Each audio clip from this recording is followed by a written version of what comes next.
Assalamualaikum warahmatullahi wabarakatuh. Alhamdulillah. Wassalatu wassalamu ala rasulillah.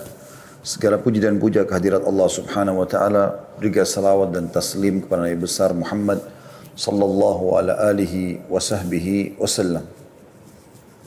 Selamat bergabung lagi teman-teman sekalian di medsos kita, di Khalid Basalam Official, baik di Facebook, di Instagram, di YouTube, dan juga teman-teman yang ada di Jerman yang sudah bergabung bersama kita semua insya Allah. Kita akan coba membahas mengejar Lailatul Qadar.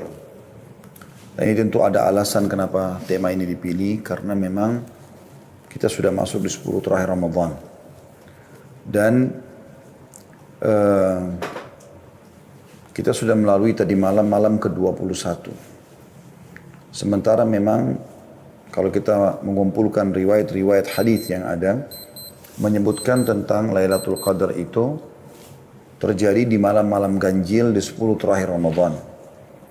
Jadi semalam sudah lewat malam 21, akan ada insya Allah besok malam 23, lusahnya lagi setelah itu 2 hari, ya, ada malam 25, kemudian malam 27 dan malam 29. Walaupun pendapat yang setelah kami kumpulkan semua umumnya tulisan tentang masalah ini lebih kuat tertuju kepada malam 27 atau sering kali terjadi di malam 27, tapi bukan mustahil dia berputar di malam-malam ganjil tersebut.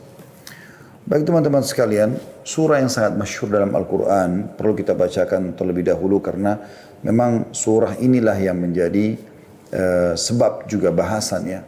Surah Al-Qadr yang sangat masyhur, 5 ayat. A'udzu billahi minasyaitonir rajim. Bismillahirrahmanirrahim. Inna anzalnahu fi lailatul qadr. Sesungguhnya kami benar-benar telah menurunkan Al-Quran pada malam Qadr itu. Dan Qadr artinya kemuliaan. Sebagian ulama mengatakan kemuliaannya karena turunnya Al-Quran. Wa ma adraka ma lailatul qadr. Apakah kalian tahu apa itu malam kemuliaan? Lailatul Qadri khairun min alfi syahr. Malam kemuliaan itu lebih baik daripada 1000 bulan. Tanazzalul malaikatu warruhu fiha biidni rabbihim min kulli amr.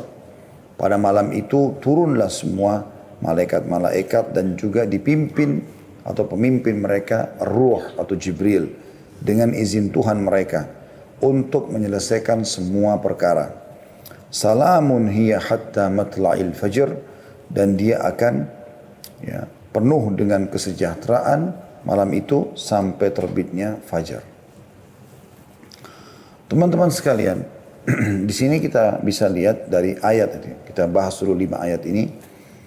Ada penyebutan atau keutamaan tentang Al-Quran. Jadi surah ini sebenarnya turun fokus menjelaskan tentang masalah Al-Quran. Karena pada malam itulah Allah subhanahu wa ta'ala menurunkan Al-Quran. Pertama kalinya turun Al-Quran. Dan karena itu dikatakan dia qadar, punya kemuliaan. Dan saking mulianya Al-Quran, sampai-sampai ini berjalan terus kemuliaannya sampai hari kiamat. Jadi setiap terjadi malam Al-Qadr, yang berputar di malam-malam ganjil dan mayoritas terjadi di malam 27 tadi saya katakan, maka itu terus sampai menjelang hari kiamat dianggap malam mulia. Makanya Allah memberikan kedudukan tersendiri malam itu sampai semua amal yang dikerjakan akan lebih baik daripada 1000 bulan. Kemudian saking meriahnya malam itu sampai para malaikat dan Jibril pun disuruh turun oleh Allah subhanahu wa ta'ala ke bumi untuk menyelesaikan semua perkara-perkara, menentukan takdir-takdir. Dan itu malam itu akan penuh dengan kesejahteraan. Maknanya tidak akan pernah ada syaitan yang bisa membuat kejahatan pada malam itu sampai pagi. Malam ini teman-teman sekalian yang sedang kita bahas adalah malam yang lebih baik daripada 1000 bulan. Kata Mujahid, seorang tabi'in yang masyhur, bahwa yang dimaksud lebih baik daripada 1000 bulan yaitu malam Lailatul Qadar lebih baik dari 1000 bulan dari sisi amalan-amalan soleh. Apakah itu puasa, sholat, dan itu lebih baik daripada kita mengerjakannya selama 1000 bulan berturut-turut. Dan juga beliau mengatakan bisa bermakna 1000 bulan lebih baik daripada malam selain Lailatul Qadar. Oleh karena itu teman-teman sekalian, kita sangat dianjurkan untuk mengerjakan banyak perbuatan di malam itu. Akan kita paparkan insya Allah di puncak bahasan kita tentang masalah amalan-amalan apa yang harus kita kerjakan. Tapi kita harus renungi dulu malam yang sedang kita bahas memang lebih baik daripada 1000 bulan. Maknanya, kalau teman-teman sempat mengucapkan Subhanallah pas Lailatul Qadar, dan saya perlu titik beratkan, kalau seandainya kita masih hidup insya Allah dan semoga Allah panjangkan umur kita, di 10 terakhir Ramadan ini, berarti kita pasti melalui Lailatul Qadar. Hanya saja siapa yang mendapatkan taufik dari Allah untuk bisa mengerjakan amal soleh pada saat itu. Banyak orang hanya menghabiskan dengan tontonan-tontonan, menghabiskan waktu dengan hal-hal yang sia-sia gitu kan. Nongkrong-nongkrong di pinggir jalan, ngobrol kosong gitu kan. Kalau bukan di masa pandemi seperti ini, banyak sekali mereka habiskan di pasar-pasar hanya untuk mencari baju lebaran. Dan ini semua disayangkan sekali. Oleh karena itu nanti kita jelaskan insya Allah di jenis-jenis amalan yang dikerjakan oleh Nabi SAW dan para sahabat, para salafus salih, ya, bagaimana mereka fokus justru di 10 terakhir itu dengan ibadah-ibadah dan bukan di pasar, bukan di jalan, sebagaimana banyak kaum muslimin lakukan itu. Dan di malam ini selain 1000 bulan teman-teman sekalian, juga turunnya malaikat, dan ini tidak sembarangan untuk malaikat turun. Apalagi Allah SWT juga menyuruh Jibril untuk turun. Sebagaimana Allah katakan, tanazzalul malaikatu warruhu fiha biidni rabbihim min kulli amr. Malaikat turun ke muka bumi itu menandakan bahwa malam tersebut atau banyak keberkahannya dengan membawa rahmat dari Tuhannya. Malaikat setiap kali turun tentu membawa keberkahan dan rahmat. Sebagaimana malaikat membawa keberkahan ketika mendatangi halaqah ilmu. Sampai-sampai mereka meletakkan sayapnya karena ridho kepada para penuntut ilmu.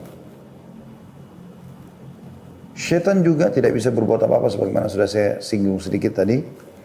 Diambil daripada firman Allah SWT, salamun hiya hatta matla'il fajr. Malam itu adalah malam kesejahteraan sampai terbitnya fajr. Dan kata Mujahid, syaitan tidak bisa melakukan kejelekan atau mengganggu manusia pada malam tersebut sampai terbit matahari. Ini adalah tafsir diambil dari tafsir Al-Quran Al-Azim punya Ibnu Katsir jadi 7 halaman 610.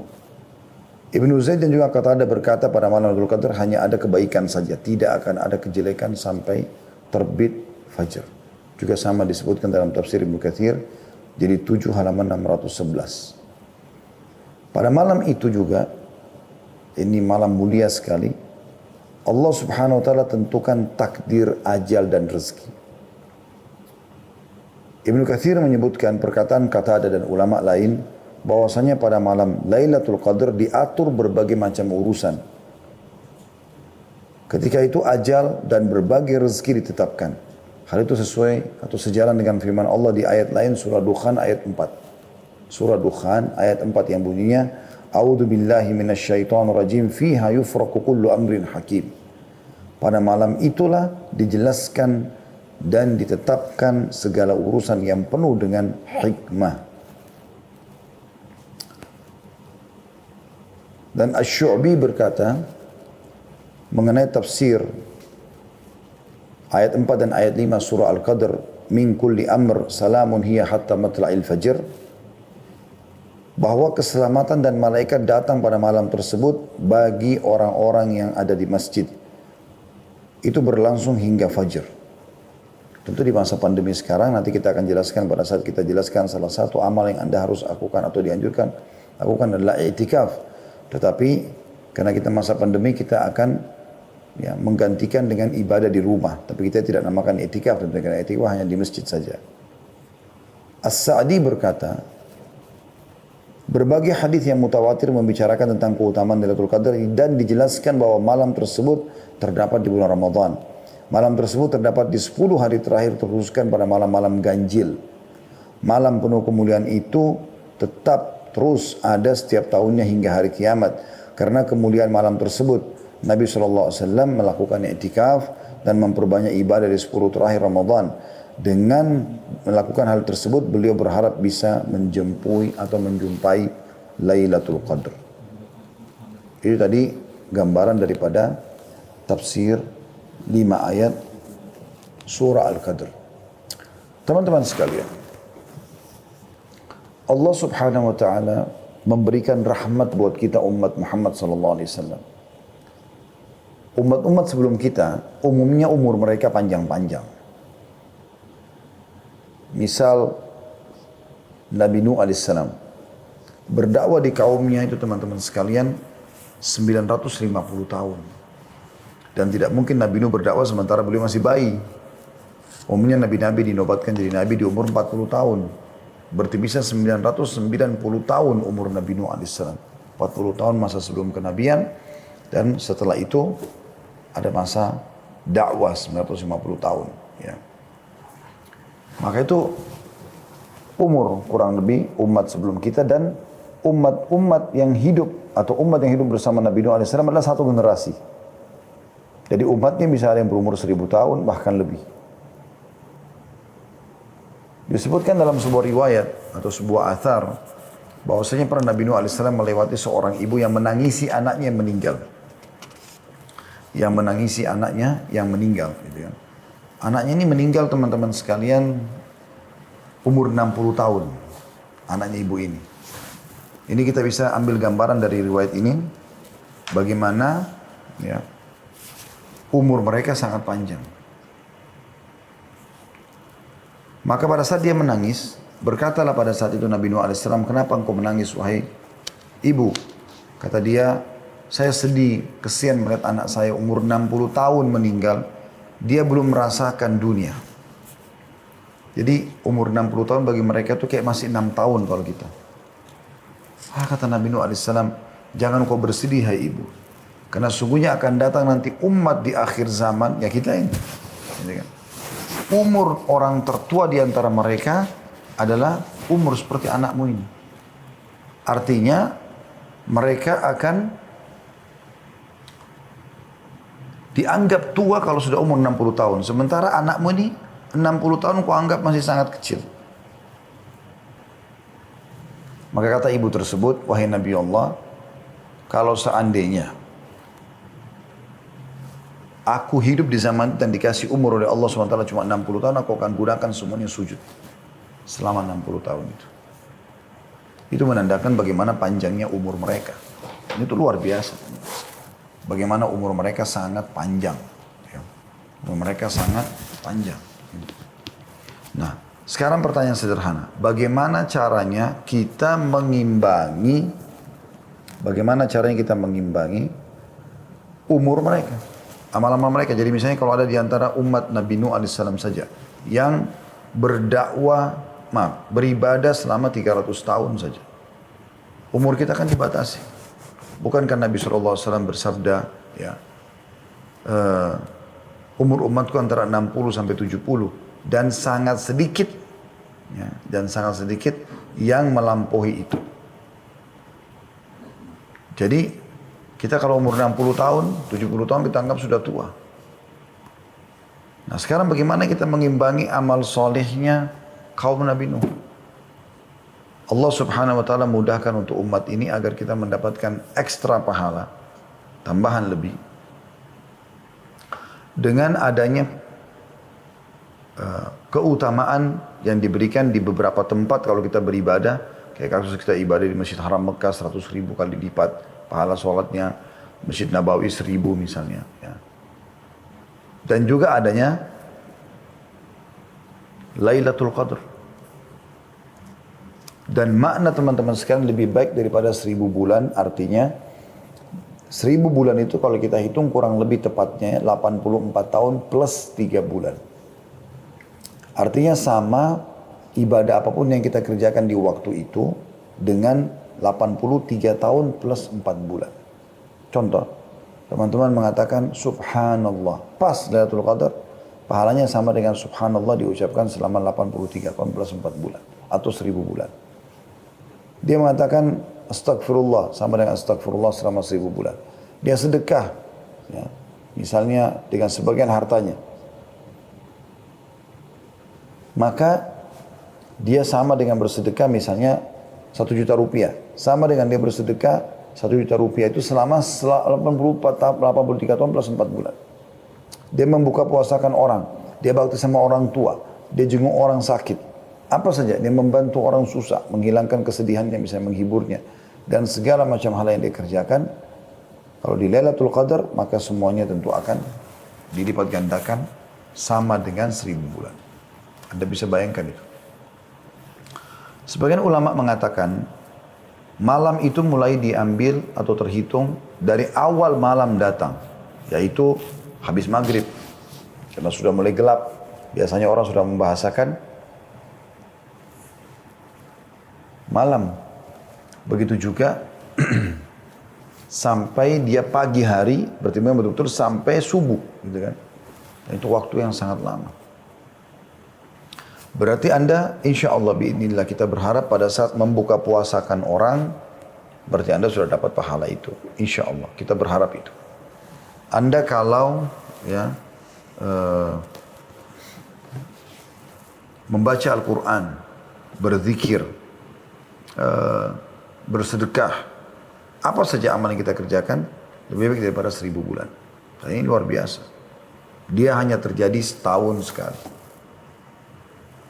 Baik, Ustaz, apakah saya boleh kalau begitu fokus ibadah di malam-malam ganjilnya saja? Jawaban kami tidak tentunya. Kenapa tidak, Ustaz? Kan malam Lailatul Qadar hanya terjadi di malam-malam ganjil. Ya, karena bisa saja perhitungan manusia bisa luput. Bisa saja justru yang Anda anggap itu ganjil ternyata genap.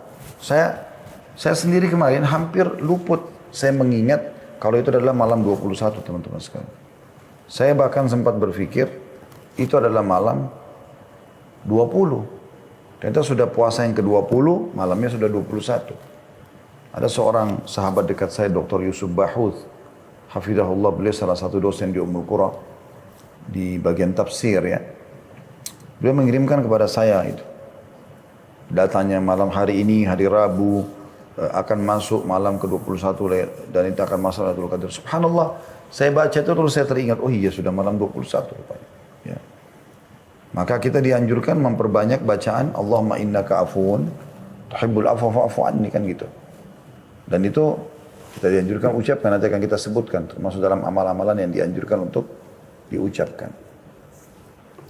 Jadi teman-teman sekalian, memang ini sangat mahal dan kebetulan alhamdulillah, semoga Allah mudahkan kita mendapatkan, kita sekarang berada di 10 terakhir Ramadan. Dimanapun Anda berada di muka bumi ini, ya setahu saya ya, pada tahun ini hampir semuanya sama mulai berpuasanya. Ya, insya Allah. Maka mudah-mudahan juga secara bersamaan. Karena kalau ada yang baru puasa 22 misalnya, berarti dia malam 23, yang satunya sudah malam 24, atau puasa 24 berarti sudah malam 25. Maaf, dia ada yang berpuasa 22, malamnya 23, ada yang berpuasa hari ke-23 berarti malam 24. Ini yang mana Lailatul Qadarnya, gitu kan? Kuasa Allah Subhanahu wa taala. Tapi bi fadlillah azza wajalla ini malah terjadi hampir serentak, gitu kan? Oleh karena itu, Nabi SAW fokus mengejar Lailatul Qadar dengan cara mengikat diri selama 10 hari berturut-turut tidak terkecuali, itu dengan ibadah. Mengikat diri di masjid dengan i'tikaf, ya. Demi untuk mengejar Lailatul Qadar. Karena dengan kita fokus ke 10 hari itu, maka dipastikan mau genap, mau ganjil, kita akan coba fokus beribadah. Maka insya Allah kita pasti akan mendapatkannya dengan izin Allah SWT. Dibandingkan dengan Anda hanya nebak-nebak.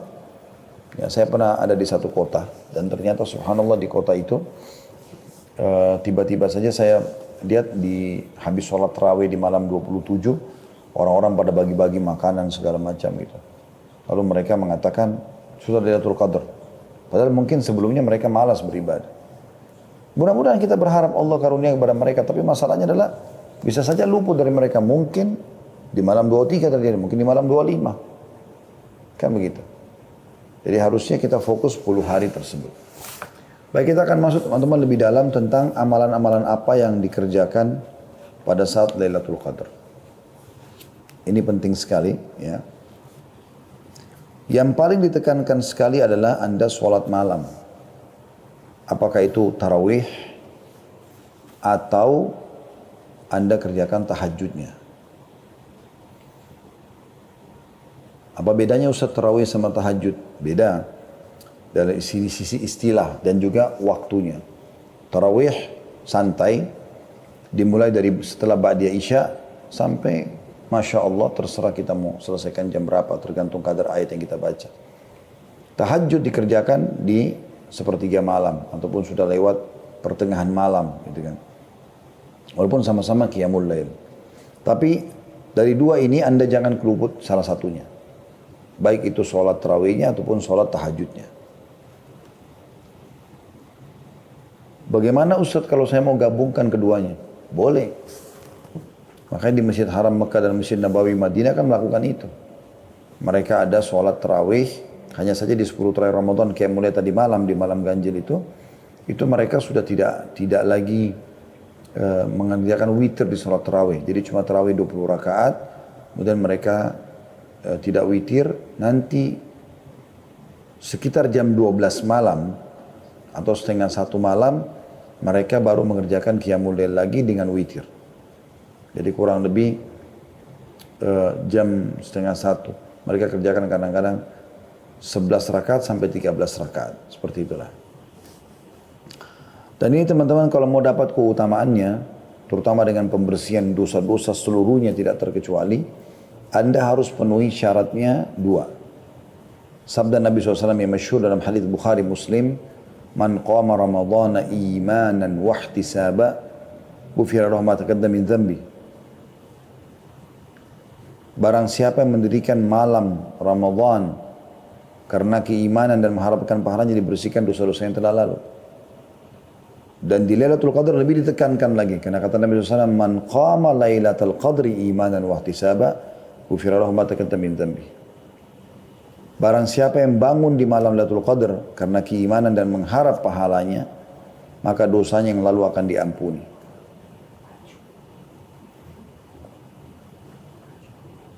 Sebagian ulama menghubungkan antara seseorang mendapatkan Lailatul Qadar dengan niat ikhlasnya. Kapan dari awal dia berharap sekali Allah berikan Lailatul Qadar, maka Allah akan mudahkan. Imam Nawawi rahimahullah berkata, aku sangat menunggu Lailatul Qadar, dan satu waktu aku lagi tertidur di malam ganjil, dan kebetulan atap rumahku terdiri dari pelapa-pelapa kurma, jadi ada celah-celahnya, gitu kan. Dan pada saat aku lagi tidur, ada cahaya bulan yang sangat terang menerpa wajahku, dan aku pun melihat ke lubang dan aku lihat bulan sangat terang. Maka aku pun bangun untuk mengerjakan sholat malam, dan aku yakin itu adalah malam Lailatul Qadar. Rasulullah SAW senantiasa mencari malam Lailatul Qadar dan memerintahkan sahabat untuk mencarinya. Beliau membangunkan keluarganya pada malam 10 terakhir dengan harapan mendapat malam Lailatul Qadar. Dalam Musnad Imam Ahmad dari Ubadah radhiyallahu anhu, bahwasanya Rasulullah SAW bersabda, Man qama ibtigha'aha thumma waqa'at lahu ghufira lahu ma taqaddam min dhanbihi wa ma ta'akhkhar. Ini hadis mulia sekali. Sayangnya jarang disampaikan gitu ya. Kebanyakan hadis tadi yang sudah kita baca awal. Hadis ini bunyinya, barang siapa yang bangun sebagai usaha untuk mendapatkan malam Lailatul Qadar, lalu ia benar-benar mendapatkannya, niscaya akan diampuni dosa-dosanya yang lalu dan yang akan datang. Ini luar biasa. Satu malam ini mulia benar. Jadi dosa-dosa belum kita kerjakannya sudah dimaafkan oleh Allah SWT. Imam An-Nasai meriwayatkan seperti itu. Al-Hafidh Ibn Hajar berkata, sanadnya sesuai dengan syarat sahih. Ya. Jadi kalau tadi yang pertama kita bacakan itu, siapa yang mendirikan malam Lailatul Qadar karena keimanan dan mengharapkan pahala dibersihkan dosa-dosa yang telah lalu. Yang lalu saja yang telah dia lakukan. Kalau ini tidak, hadis ini sahih juga, siapa yang mengejar Lailatul Qadar, sengaja memang mau target nih. Kayak sekarang kita bahas ini kan mengejar Lailatul Qadar, itu tujuannya. Jadi hadis ini tujuan, ini adalah sebab judul gitu kan. Barang siapa yang mengejar Lailatul Qadar dan betul-betul mendapatkannya, ya, maka ia benar-benar diampuni dosa-dosanya yang lalu dan akan datang. Telah dinukil dari kaum salaf, dari kalangan sahabat dan tabi'in bahwasanya mereka mandi dan memakai minyak wangi pada 10 malam terakhir untuk mencari malam Lailatul Qadar. Malam yang telah dimuliakan dan diangkat derajatnya oleh Allah SWT. Jadi mereka bahkan sampai pada tingkat mengemas malam itu dengan baik, pakai baju yang paling bagus, baju baru, minyak wangi terbaik hanya untuk menyambut Lailatul Qadar. Supaya mereka menghadap kepada Allah SWT dalam kondisi sempurna. Seperti itulah. Jadi orang-orang yang suka nyanyiakan waktunya, umurnya, kejar apa yang terluput dalam hidupmu dengan Lailatul Qadar. Ya. Sebab malam ini adalah pengganti umur. Belum tentu umur kita sampai 1000 bulan. Dan insya Allah mudah-mudahan lebih dari itu. Tetapi permasalahannya, banyak orang yang tidak sampai ke situ. Memang umurnya sudah dipatok oleh Nabi SAW antara 60 sampai 70. Adapun lebih sangat sedikit. Maka dia seperti pengganti umur kita semuanya dengan beramal saleh pada saat itu. Taubat pun seperti taubat 1000 bulan. Barang siapa yang tidak mendapat kebaikan pada malam itu, niscaya mereka manusia yang paling rugi. Dan malam ini sekali lagi berjalan atau datang di 10 akhir Ramadan dan lebih banyak terjadi di malam-malam ganjil. Berdasarkan hadis dan sering kali terjadi di malam 27. Tapi tidak harus dipatok di situ ya. Berdasarkan riwayat Muslim dari Ubay bin Ka'ab radhiyallahu anhu bahwasanya ia berkata, demi Allah sungguh aku mengetahui datangnya malam itu, yaitu pada malam yang Rasulullah SAW memerintahkan kami untuk menghidupkannya, tepatnya pada malam ke-27. Sampai-sampai Ubay radhiyallahu anhu bersumpah untuk hal itu. Beliau berkata, aku dapat mengenalnya melalui tanda-tanda dan alamat yang diberitakan Rasulullah SAW kepada kami, yaitu matahari terbit tanpa cahaya yang menyilaukan pada pagi harinya.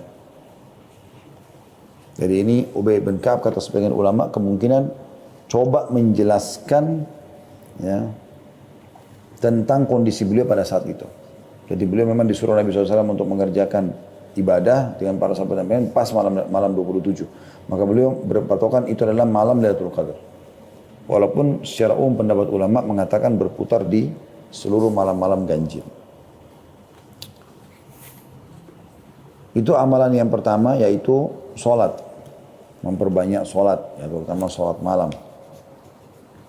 Bahkan tadi dianjurkan agar bisa mandi khusus untuk malam itu dan memakai wangi-wangian serta baju terbaik. Yang kedua, kita banyak mengucapkan doa yang diajarkan Nabi SAW kepada istrinya yang dicintai kekasih Nabi SAW, Aisyah radhiyallahu anha. Beliau berkata, wahai Rasulullah, apa yang akan aku baca bila bertepatan pada malam itu, Lailatul Qadar? Maka kata Nabi SAW, ucapkanlah, Allahumma innaka afuun tuhibbul afwa fa'fu anni. Ya Allah, sungguhnya Engkau maha pemberi ampunan dan menyukai orang yang memohon ampun, maka ampunilah aku. Ampunilah aku. Ya. Jadi termasuk adalah hal yang luar biasa. Ya. Bagaimana ucapan ini adalah ucapan yang memberikan makna yang sangat dalam kalau seseorang itu berusaha tentunya semaksimal mungkin agar dia bisa mendapatkan pengampunan. Karena sekali Anda mohon ampun kepada Allah SWT pada malam itu, seakan-akan Anda memohon ampun kepada Allah dari sisi pahala dan juga ijabahnya 1000 bulan atau 83 tahun plus 4 bulan. Dan ini termasuk dalam doa-doa yang baik teman-teman dan zikir. Dan ini juga termasuk amalan yang harusnya selalu dijaga. Ya. Apalagi kalau Anda mengejarnya di sepertiga malam terakhir ya. 3 atau 2-3 jam, 4 jam lah sebelum subuh. Anda fokus di situ, maka insya Allah memperbanyak istighfar untuk mendapatkan fadilah atau keutamaan dalam ayat dikatakan wabil ashari hum yastaghfirun. Mereka selalu beristighfar di waktu-waktu sahur atau waktu menjelang subuh. Doa mustajab karena sepertiga malam Allah turun ke langit bumi. Ya, kemudian juga minta agar diberikan takdir baik, ya, kebaikan-kebaikan semua karena memang pada malam itu semua perkara ditentukan atau ditakdirkan oleh Allah Subhanahu wa taala. Yang ketiga teman-teman yang Anda lakukan adalah i'tikaf. Ya, i'tikaf. Mungkin Anda mengatakan, Ustaz untuk apa bahas i'tikaf? Karena kita sekarang pandemi nggak bisa ke masjid. Ya kan hukum ini berlaku sampai hari kiamat. Pandemi akan berlalu insya Allah. Tetapi permasalahannya adalah sekarang ada hukum syar'i yang harus kita tahu. Untuk mengejar Lailatul Qadar, maka Nabi SAW melakukan perbuatan ini. Yaitu beriktikaf. Dan dikatakan dalam sebuah riwayat Bukhari, Rasulullah SAW biasa beriktikaf selama 10 hari setiap bulan Ramadan. Pada tahun beliau wafat, beliau beriktikaf selama 20 hari. Iktikaf adalah sebuah ibadah yang terkumpul padanya berbagai jenis ibadah lainnya. Berupa tilawah Al-Quran, sholat, zikir, dan doa. Dan semua dikerjakan di masjid. Orang yang belum pernah iktikaf menggambarkannya sebagai ibadah yang berat dan sulit. Padahal iktikaf sangatlah mudah bagi orang-orang yang memang mengikhlaskan niatnya dan memang ingin mengejar rahmat Tuhannya. Iktikaf ini sangat dianjurkan di 10 terakhir Ramadan. Bagi laki-laki dan bagi perempuan ditekankan untuk menghindari tapi dibolehkan hukumnya. Lebih baik mereka fokus di rumah. Karena ummahatil mu'minin radhiyallahu anhunna beriktikaf setelah wafatnya Nabi SAW. Tapi selama ada suami mereka, maka mereka justru di rumah. Dan Nabi SAW pada saat itu beriktikaf di masjid. Dan beliau selalu lakukan iktikaf ini 10 hari terakhir di akhir Ramadan untuk mengejar Lailatul Qadar. Dan di tahun terakhir beliau hidup, beliau kerjakan selama 20 hari. Iktikaf sendiri dari segi etimologi adalah menetapi sesuatu dan mengikat diri kepadanya. Sementara secara terminologi adalah menetapi masjid dan berdiam di dalamnya dengan niat mendekatkan diri kepada Allah SWT. Berarti dari definisi ini rumah nggak masuk. Ya. Rumah nggak bisa kita katakan saya beriktikaf di rumah. Kan sekarang pandemi nggak bisa. Nah, ini hanya berlaku di masjid. Tetapi insya Allah, bila Anda memang sudah biasa melakukannya, sebagaimana hadis Nabi SAW yang sudah masyhur, atau kama qala Nabi SAW, siapa yang terbiasa mengerjakan sebuah ibadah, maka akan dicatatkan baginya pahala lengkap pada saat dia punya uzur. Gitu kan? Jadi insya Allah Anda akan diberikan pahala iktikaf walaupun Anda tidak beriktikaf di tahun ini ya. Ibnu Qayyim rahimahullah menjelaskan beberapa hikmah iktikaf itu sendiri. Kelurusan hati dalam perjalanannya menuju Allah, kata beliau, sangat bergantung kepada kuat tidaknya hati itu berkonsentrasi mengingat Allah SWT dan merapikan kekusutan hati serta menghadapkannya secara total kepada Allah SWT. Sebab kekusutan hati hanya dapat dirapikan dengan menghadapkan secara total kepada Allah. Perlu diketahui bahwasanya makan dan minum yang berlebihan, kepenatan jiwa dalam berinteraksi sosial, terlalu banyak berbicara dan tidak tidur akan menambah kekusutan hati. Maksudnya kurang tidur ya. Bahkan dapat mencerai-beraikannya. Dan menghambat perjalanan menuju Allah SWT atau melemahkan langkahnya. Maka konsekuensi rahmat Allah yang maha perkasa lagi maha pengasih terhadap hamba-hambanya, Allah SWT mensyariatkan ibadah puasa atas mereka untuk menghilangkan kebiasaan makan dan minum secara berlebihan. Ya. Serta membersihkan hati dari noda-noda syahwat dan menghalangi perjalanan menuju Allah Subhanahu wa taala. Iktikaf hanya akan membersihkan hati dan akan membuat kita terpaut dan terikat dengan rumah Allah yang biasanya sangat jarang didatangi. Allah Subhanahu wa taala menyebutkan tentang iktikaf dalam surah Al-Baqarah ayat 125 yang bunyinya A'udzu billahi minasyaitonir rajim an tahhira baitiya lit-ta'ifin wal 'akifin war ruk'is sujud. Bersihkanlah rumahku Allah SWT berfirman kepada Ibrahim dan Ismail alaihi wassalam, bersihkanlah rumahku, Ka'bah, untuk orang-orang yang tawaf, yang i'tikaf, mengikat diri di masjid, yang ruku dan juga yang sujud. Dan dalam sebuah hadis yang diriwayatkan Imam Bukhari, Abu Hurairah berkata, radhiyallahu anhu, Rasulullah SAW biasa beritikaf selama 10 hari pada setiap bulan Ramadan. Jadi masuk mulai dari puasa 19 berarti malam 20, terus sampai subuh Idul Fitri. Makanya dianjurkan juga oleh para ulama agar melakukan i'tikaf di masjid yang jami', yang ada Jumatnya, ada sholat idnya. Ya. Tapi kalau anda cuma bisa melakukannya hanya sampai malam lebaran, atau anda cuma bisa melakukannya beberapa hari saja, ya, maka itu juga masuk dalam istilah i'tikaf, tapi tentu beda kadar pahalanya. Dan di tahun atau pada tahun di mana beliau wafat, maka beliau beriktikaf selama 20 hari. Aisyah juga berkata radhiyallahu anha, Rasulullah SAW biasa beriktikaf pada setiap bulan Ramadan. Manakala selesai sholat subuh, beliau segera memasuki tempat i'tikafnya. Ya. Hadis ini riwayat Bukhari Muslim. Disebutkan juga dalam riwayat lain hingga beliau juga beriktikaf pada 10 terakhir bulan Syawal. Diriwayatkan oleh Bukhari Muslim. Riwayat ini memberikan penjelasan kepada kita sebenarnya i'tikaf boleh juga dikerjakan walaupun bukan di bulan Ramadan. Karena Nabi SAW pernah kerjakan juga di bulan Syawal sebagaimana riwayat Bukhari Muslim. Tapi yang diprioritaskan adalah di 10 terakhir Ramadan karena mengejar Lailatul Qadar tadi. Juga Aisyah menuturkan radhiyallahu anha, Rasulullah SAW biasa beriktikaf pada 10 hari terakhir bulan Ramadan. Hal itu beliau lakukan hingga beliau wafat. Lalu setelah beliau wafat, para istri-istri beliau juga melakukannya sepeninggal mereka atau beliau, sepeninggal beliau. Hadis riwayat Bukhari Muslim. Artinya perempuan boleh beriktikaf, tapi harus dipastikan iktikaf di masjid karena dia nginap selama 24 jam. Ya, bahkan makan dan minumnya pun di masjid gitu kan. Cuma dia jaga kebersihan masjid. Maka ini bagian daripada syariat. Tetapi seorang istri harusnya tidak mengerjakannya selama suaminya masih ada sampai suaminya wafat. Atau memang suaminya mengajak dia bersama-sama untuk i'tikaf, itu lain. Ya. Dan teman-teman sekalian, tentu i'tikaf tidak harus dipaksakan karena dia hukumnya sunnah muakkadah. Tetapi misalnya kalau seseorang memang tidak bisa tinggal di masjid, kayak kasus sekarang juga termasuk kita pandemi. Walaupun anda belum pernah i'tikaf, sekarang sudah dengar, oh ternyata punya keutamaan banyak sekali i'tikaf. Saya juga mau i'tikaf misalnya. Anda sudah niatkan begitu, insya Allah dicatatkan pahalanya oleh Allah Subhanahu Wa Taala. Dicatatkan pahala. Jadi tidak usah khawatir. Ini itu. Walaupun kita tidak bisa i'tikaf di masjid sekarang, tapi hukum ini kan anda pelajari supaya anda bisa terapkan di tahun-tahun yang akan datang. Ya, seperti itulah kurang lebih.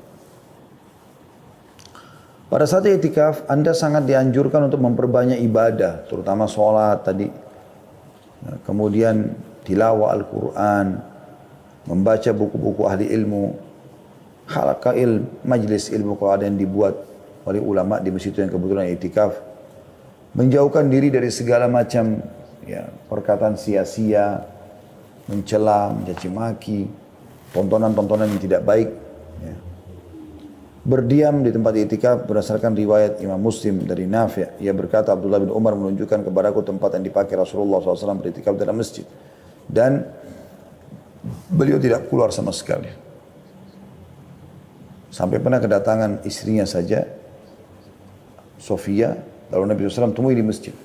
Nabi tidak pulang ke rumah. Nanti pada saat sudah mau pulang baru beliau antar untuk menjaga saja atau berjaga-jaga keamanan. Habis itu beliau kembali lagi ke dalam masjid. Banyak juga orang i'tikaf sebenarnya menjadikan ajang untuk tidur aja terus. Jadi cuma pindah dari rumahnya ke masjid. Tapi di masjid tidak seperti itu, harusnya dia aktif. Istirahat boleh, tapi jangan sampai luput ya perbuatan-perbuatan kebaikan yang harus anda lakukan dari zikir, dari berdoa, dari bertobat dan seterusnya. I'tikaf kalau anda sedang i'tikaf bisa ada beberapa hal yang dibolehkan. Yang pertama, keluar dari tempat i'tikaf untuk suatu keperluan yang mendesak. Berdasarkan hadis sahih dari Aisyah radhiyallahu anha, ia berkata, tuntunan bagi orang yang i'tikaf untuk tidak menjenguk orang sakit, tidak menghadiri penyelenggaraan jenazah, tidak menyentuh dan mendekati para istri, tidak keluar dari tempat i'tikaf kecuali untuk suatu keperluan mendesak. hadis riwayat Abu Daud dan dikatakan oleh Ibnu Hajar para perawinya tidak bermasalah. Kalau darurat sekali, Anda tidak masalah keluar. Pernah juga Hasan Basri rahimahullah mengirim informasi kepada murid-muridnya untuk mendatangi seseorang yang sedang sakit. Jadi supaya jenguk dan hibur dia gitu. Rupanya ada satu muridnya, kalau tidak salah namanya lupa juga, nama muridnya Hasan Basri ini. Di masjid, dia juga orang soleh. Hasan Basri titip supaya pergi jemput juga orang itu di masjid. Waktu mau dijemput, rupanya mereka bilang gitu. Atau dia bilang sama teman-temannya, saya lagi itikaf, nggak mungkin saya tinggalkan, kalian aja yang pergi. Lalu Hasan Basri dengar, lalu dia bilang, sampaikan kepada orang itu. Kalau menyelesaikan hajat seorang muslim lebih baik daripada sekian amal soleh yang kau kerjakan. Termasuk itikaf itu, maka dia pun keluar untuk memenuhi hajat saudaranya. Jadi ada yang berkata, mendesak dia untuk mengejar juga pahala itu pun dia tidak berlama-lama, dia balik lagi. Boleh makan, boleh minum, dan tidur dalam masjid dengan menjaga kebersihan tentunya. Itu yang kedua. Yang ketiga, berbicara yang dibolehkan dengan orang lain untuk suatu keperluan, ngobrol-ngobrol tentang masa depan dan sesuatu, ya, diskusi. Selama bukan hal yang haram. Yang keempat, merapikan rambut, memotong kuku, membersihkan badan, mandi, kamar mandi boleh, pakai sabun, sampo segala macam. Mengenakan pakaian bagus dan memakai minyak wangi. Berdasarkan hadits Aisyah radhiyallahu anha, dia berkata saat Rasulullah SAW sedang i'tikaf di dalam masjid, beliau mengeluarkan kepalanya dari sela-sela kamar. Kemudian aku mencuci kepala beliau. Dalam riwayat lain, kemudian aku merapikan rambut beliau. Hadis Bukhari Muslim. Jadi dulu rumah Nabi SAW, rumah Aisyah, yang Aisyah tempati, rumah Nabi SAW tentunya, dengan masjid itu kayak satu tembok. Cuma ada pintu dan ada jendela, ya, di mana Nabi SAW bisa keluar masuk di situ. Maka waktu lagi i'tikaf, Nabi SAW sandar ke tembok itu, kemudian memasukkan kepalanya ke dalam rumah alaihissalam. Lalu Aisyah mencuci rambut beliau, membersihkannya. Nah, riwayat lain menyisir rambutnya. Berarti kan memang tetap harus menjaga kebersihan, bukan berarti kita tinggal di masjid lalu tidak mandi, tidak bersihin badan, tidak ganti baju. Ya. Boleh juga kalau ada istri yang menjenguk, datang atau anak-anak diantar pulang. Kalau dikhawatirkan ada bahaya yang akan menimpa mereka. Sebagaimana pernah terjadi waktu Sofia mengunjungi Nabi SAW, maka beliau pun mengantar pulang Sofia. Hadis yang masyhur, hadis Bukhari Muslim.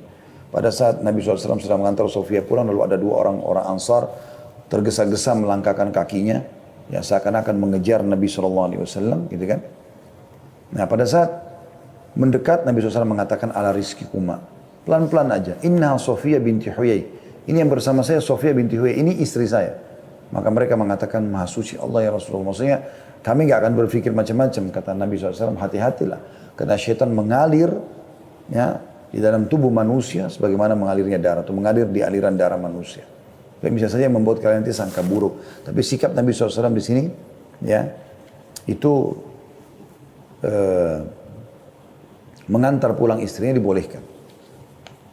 Kemudian sebagian ulama juga menyebutkan tentang perkara-perkara yang dimakruhkan bagi orang itikaf, yaitu jual beli. Tapi tidak haram di sini. Asal dia jangan di dalam kotak masjid yang dipakai sholat, tapi mungkin di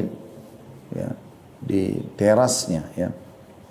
Kemudian berbicara yang mendatangkan dosa dan juga diam dan tidak berbicara sama sekali dengan meyakini bahwasanya diam itu ibadah. Nah ini keliru. Tapi aja dia ngomong, ngobrol segala macam beraktivitas seperti biasa. Jadi orang itikaf juga bukan penjara, tapi tempat untuk dia menikmati hidupnya tapi dalam kebaikan gitu.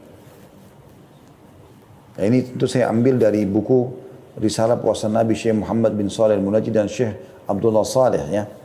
Nah, ini buku ini saya bedah atau saya ambil khusus masalah itikafnya.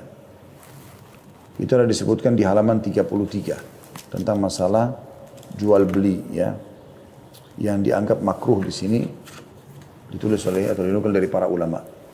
Kemudian perkara-perkara yang membatalkan itikaf juga ada. Yang pertama, keluar dari masjid dengan sengaja tanpa keperluan, sekalipun hanya sekali, dianggap itikafnya batal. Kalau dia masuk lagi berarti dia kayak itikaf baru gitu. Yang kedua, bersetubuh.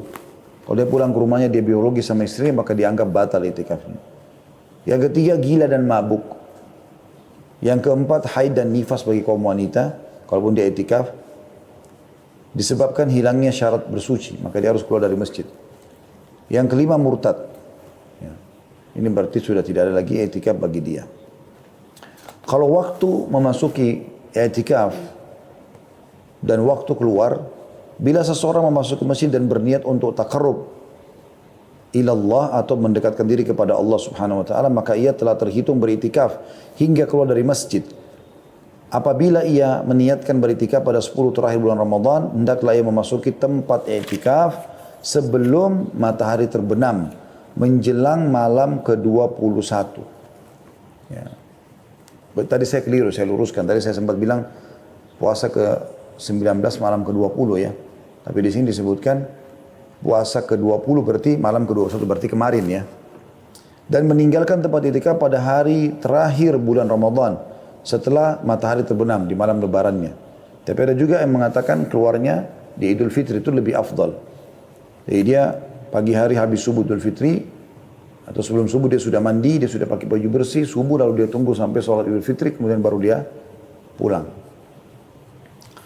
Ada beberapa catatan penting yang disebutkan oleh para ulama. Yang pertama, bagi yang membatalkan i'tikaf sunnah yang telah ia lakukan hendaklah menggantinya pada hari lain berdasarkan amalan Rasulullah SAW yang mengganti i'tikaf bulan Ramadan pada bulan Syawal, sebagaimana yang telah disebutkan pada hadits Aisyah baru lalu ya, atau baru tadi sudah disebutkan. Sementara bagi yang membatalkan nazar i'tikaf yang tengah dilakukannya, maka ia wajib menggantinya. Jadi kalau dia i'tikaf sunnah, maka sunnah juga dia menggantikan di bulan lain. Kalau itu adalah nazar, misalnya kalau saya sembuh penyakit saya mau ya i'tikaf di masjid 3 hari, maka ini dia harus melakukan. Kalau dia tidak bisa, dia masih sakit misalnya, maka dia wajib melakukan di hari lain. Tapi kalau sunnah, maka sunnah juga dikerjakan atau digantikan di hari lain. Itu yang pertama. Yang kedua, kaum wanita boleh beriktikaf di dalam masjid jika terjaga dari fitnah dan diizinkan oleh suaminya jika bersuami ya, orang tuanya, ayahnya kalau belum menikah. Jika ia beriktikaf tanpa izin suaminya, maka ia boleh diusir dari masjid tanpa ada perbedaan pendapat dalam masalah ini. Demikian dituturkan oleh An-Nawawi. Karena dia melanggar, dia nusyud, nggak boleh. Hukum-hukum yang berkaitan dengan i'tikaf bagi kaum lelaki juga berlaku bagi kaum wanita. Hanya saja i'tikaf kaum wanita otomatis batal jika mereka haid. Dan mereka boleh melanjutkannya jika sudah suci. Kalau masih pas 10 terakhir Ramadan ya.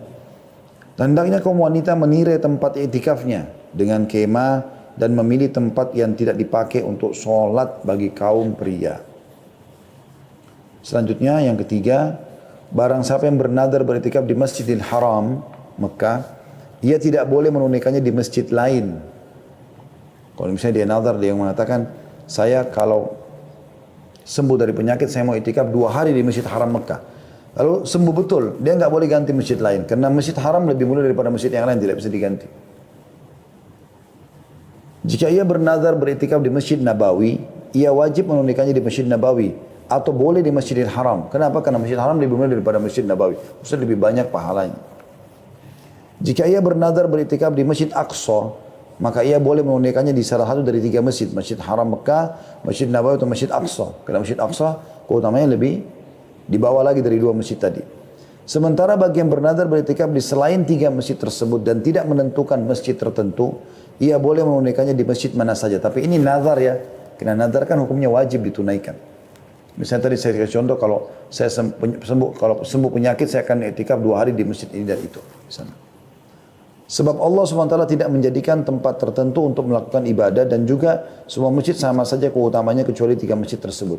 Jadi kalau misalnya kita mengatakan saja kalau saya sembuh, saya mau i'tikaf di masjid 3 hari. Dia tidak sebutkan masjidnya, maka di sini masjid manapun boleh dilakukan. Kata Syekh Muhammad di sini, wahai saudaraku, segeralah menghidupkan sunnah Nabi ini dan memasyarakatkannya di tengah-tengah keluarga, kerabat dekat, saudara-saudara dan teman-temanmu, serta di tengah masyarakatmu. Semoga Allah SWT menuliskan pahala bagimu dan pahala bagi orang-orang yang mengamalkannya. Dalam sebuah riwayat At-Tirmidzi, dan dinyatakan hasan olehnya, dari Kathir bin Abdullah, dari kakeknya bahwa Rasulullah SAW berkata kepada Bilal bin Harith, ketahuilah. Ia bertanya, wahai Rasulullah, apa yang harus ku ketahui? Rasulullah SAW bersabda, man ahya sunnatan min sunnati qad umitat ba'di kana lahu minal ajri mithla man amila biha ghaira an yunqasa min ujurihim syai'a. Barang siapa yang menghidupkan salah satu sunnahku yang telah diabaikan maka ia akan memperoleh pahala seperti orang yang mengerjakannya tanpa dikurangi dari pahala mereka sedikit pun. Di sisi lain, beberapa faedah yang dapat dipetik dari sunnah itikaf adalah pembinaan jiwa dan melatihnya dalam mengerjakan ketaatan. Hal ini sangat dibutuhkan oleh kaum muslimin, terutama secara khusus da'i. Tinggal 2 amal teman-teman sekalian, saya ringkaskan. Umroh. Umroh secara umum di bulan Ramadan besar sekali pahalanya. Karena kata Nabi SAW dalam hadis Bukhari Muslim, umratun fi Ramadan ta'dilu hajjah. Pahala umrah di bulan Ramadan sama dengan haji bersamaku. Atau sama dengan ibadah haji, maaf. Saya ulangi, pahala umrah di bulan Ramadan sama seperti haji. Dan dalam riwayat lain ditambah hajjatan ma'i. Sama seperti menunaikan haji bersamaku. Tentu sekarang subhanallah masa pandemi lagi ditutup ya. Tapi kan ini baru sekarang. Saya pun setelah 45 tahun melalui hidup ini. Seingat saya dari saya balik mungkin ya. Yang saya mulai kenal Masjidil Haram. Setahu saya belum pernah ada halangan seperti ini. Ya, ini baru terjadi di masa kita lah istilahnya. Maka insya Allah tahun-tahun depan, Anda kalau bisa umroh cuma sekali seumur hidup, umrohnya di bulan Ramadan. Kalau bisa 2 kali setahun, maka satunya bulan Ramadan. Intinya kalau bisa berapa kali pun dalam setahun Ramadan jangan sampai luput. Ya, usahakan ini. Terutama kalau kita hubungkan dengan bahasan kita di malam Lailatul Qadar. Atau di malam ganjil. Makanya kita temukan di malam 27 itu luar biasa penuhnya. Penuhnya luar biasa Masjidil Haram itu. Ya. Luar biasa penuhnya, mengalahkan haji bahkan, gitu kan? Karena banyaknya orang yang mengenal atau mengejar Lailatul Qadar ini. Yang terakhir teman-teman sekalian yang kami tekankan adalah membaca Al-Quran. Membaca Al-Quran, karena ini memang baca Al-Quran mungkin kita sudah tahu semuanya, tapi sayangnya masih sangat sedikit orang yang memikirkannya. Al-Quran teman-teman sekalian bukan karangan seseorang, tetapi dia adalah kalamullah. Bulan Ramadan adalah bulan Al-Quran. Dan Lailatul Qadar, malam turunnya Al-Quran. Ini poin yang sangat penting. Kita semua dianjurkan memperbanyak membaca Al-Quran, mengkhatamnya. Di antara salafus saleh ada yang menyibukkan diri dengan hal-hal yang berkaitan dengan Al-Quran, mulai membaca, mempelajari dan mentadaburinya. Bahkan malaikat Jibril alaihissalam memperdengarkan Al-Quran setiap malam kepada Rasulullah SAW di bulan Ramadan. Uthman bin Affan radhiyallahu anhu mengkhatam Al-Quran setiap hari pada bulan Ramadan. Jadi 30 kali khatam kalau 30 hari. Allah musta'an atas kekurangan kita. Semoga Allah mudahkan kita seperti beliau.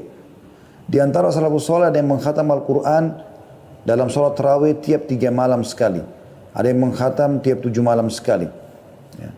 Dan ada yang mengkhatamnya setiap 10 malam sekali. Mereka selalu membaca Al-Quran baik di dalam sholat maupun di luar sholat. Dan Imam Syafi'i mengkhatam Al-Quran sebanyak 60 kali di luar sholat pada bulan Ramadan. 60 kali, ya berarti dalam satu hari 2 kali khatam, gitu kan? Karena Al-Quran itu sekitar 6.229 ayat, kurang lebih seperti itu ya. Maka kalau Anda membacanya, targetnya adalah menyelesaikan 6.000, ya, tadi 229 ayat dalam berapa jam misalnya, maka Anda bisa membaca seperti Imam Syafi'i, sehari 2 kali. Atau seperti Utsman bin Affan sehari sekali gitu kan. Sementara Al-Aswad juga mengkhatamnya selama sebanyak 2 hari sekali. Ya.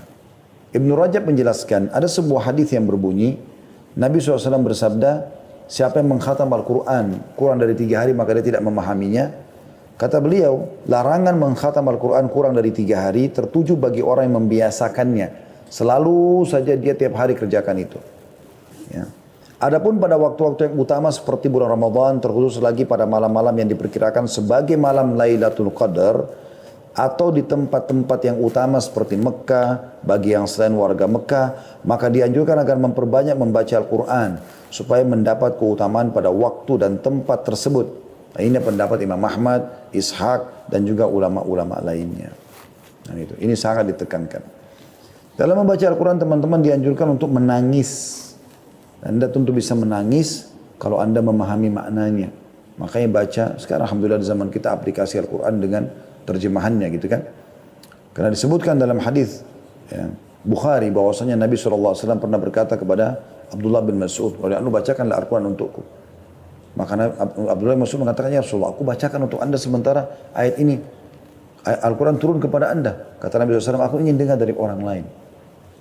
Maka Abdullah bin Mas'ud pun membaca surah An-Nisa sampai dia mengatakan dari awal An-Nisa sampai tiba di ayat 41 yang bunyinya a'udzubillahi minasyaitonir rajim. Fa kaifa idza ji'na min kulli ummatin bi syahidin wa ji'na bika 'ala haula'i syahida. Maka bagaimana hai Muhammad, ya, orang-orang kafir itu apabila kami mendatangkan seorang saksi dari tiap-tiap umat dan kami mendatangkan kamu hai Muhammad sebagai saksi atas mereka. Maka Nabi SAW mengatakan kepadaku, kata Abdullah bin Mas'ud, hasbuk. Cukup sampai situ kau baca. Aku pun menoleh ke arah beliau, ternyata kedua mata beliau meneteskan air mata. Imam Al-Baihaqi meriwayatkan sebuah hadis dari Abu Hurairah radhiyallahu anhu, beliau berkata, tak kala turun firman Allah SWT dalam surah An-Najm ayat 59 sampai 60, A'udzu billahi minasyaitonir rajim, afa min hadzal hadithi ta'jabun wa tadhakuna wa la tabkun. Maka apakah kalian merasa heran terhadap pemberitaan ini? Tentang hari kiamat, tentang Allah Subhanahu wa taala, tentang surga dan neraka, tentang kematian, tentang alam barzah, tentang nabi-nabi sebelum kita dalam Al-Qur'an. Apakah kalian merasa heran dengan informasi itu? Dan kalian menertawakan dan tidak menangis? Ahlus Suffah, orang-orang yang hidup di belakang rumah Nabi SAW, Suffah itu bisa menampung kurang lebih 300 orang sahabat yang ingin belajar kepada Nabi SAW pada saat itu. Menangis hingga tetesan air mata membasahi pipi mereka pada saat membaca ayat ini. Ketika hal itu didengar oleh Rasulullah SAW, beliau tersentuh dan ikut menangis bersama mereka. Melihat hal itu kami pun menangis, kata para sahabat. Kemudian Rasulullah SAW bersabda, La yalijun nara man baka min khasyatillah. Tidak akan masuk neraka orang yang menangis karena takut kepada Allah. Mungkin teman-teman bilang, bagaimana caranya saya mau menangis? Ya, sementara saya belum pernah merasakan tangisan untuk Al-Quran atau membaca Al-Quran. Kata Nabi SAW, menangislah kalau kalian baca Quran, atau paksakan atau buatlah kalian menangis. Nah, beberapa ulama sebagai berikut teman-teman menyimpulkan bahwasanya Anda bisa menangis dengan cara yang paling alami, ya, natural sekali adalah Anda terus dekatkan diri kepada Allah Subhanahu wa taala, dan nanti dengan mendekatkan diri kepada Allah itu hati kita jadi lebih peka. Termasuk misalnya banyak yang membaca Al-Quran. Orang yang bisa menangis alami ini kalau dia sering baca Al-Quran, rutin khatam, ulangi lagi khatam, ulangi, apalagi ngerti artinya, maka mereka akan tersentuh. Anda biasa lihat kan bagaimana Imam Masjid Haram, Masjid Nabawi menangis pada saat mereka tilawahkan Al-Quran di bulan Ramadan seperti ini. Yang kedua adalah Anda mengerti artinya saja dengan mentadabburinya. Tapi ini memang Anda betul-betul ikhlas membacanya, maka Anda bisa menangis tentunya. Tapi kalau Anda cuma baca dengan seperti orang terburu-buru, Rabbinas malikin nas ilahin nas min syarri waswasil khannas, tidak jelas apa yang dibaca. Sementara kita disuruh warattilil Qur'ana tartila. Tartilkan Al-Quran itu pelan-pelan. Qul a'udzu birabbin nas, berhenti. Malikin nas, berhenti. Ilahin nas, berhenti. Seperti itulah kita berikan haknya semua. Semoga teman-teman sekalian kita termasuk orang yang diberikan taufiknya untuk bisa mendapatkan Lailatul Qadar. Baik, maaf teman-teman, di Jerman saya tidak bisa lanjutkan karena tinggal 4 menit lagi kita berbuka puasa di Jakarta. Teman-teman juga yang mengikuti live kita akan berbuka puasa, saya pun begitu, kita akan siap-siap dengan tim insya Allah. Jadi untuk itu saya mengundurkan diri dan saya berterima kasih kepada seluruh teman-teman yang sudah partisipasi. Insya Allah kita akan ketemu lagi di acara kita nanti malam. Anda bertanya, kami menjawab kurang lebih jam 20.00. Begitu saja teman-teman sekalian. Subhanakallahumma bihamdika asyhadu an la ilaha illa anta astaghfiruka wa atubu ilaik. Wassalamualaikum warahmatullahi wabarakatuh.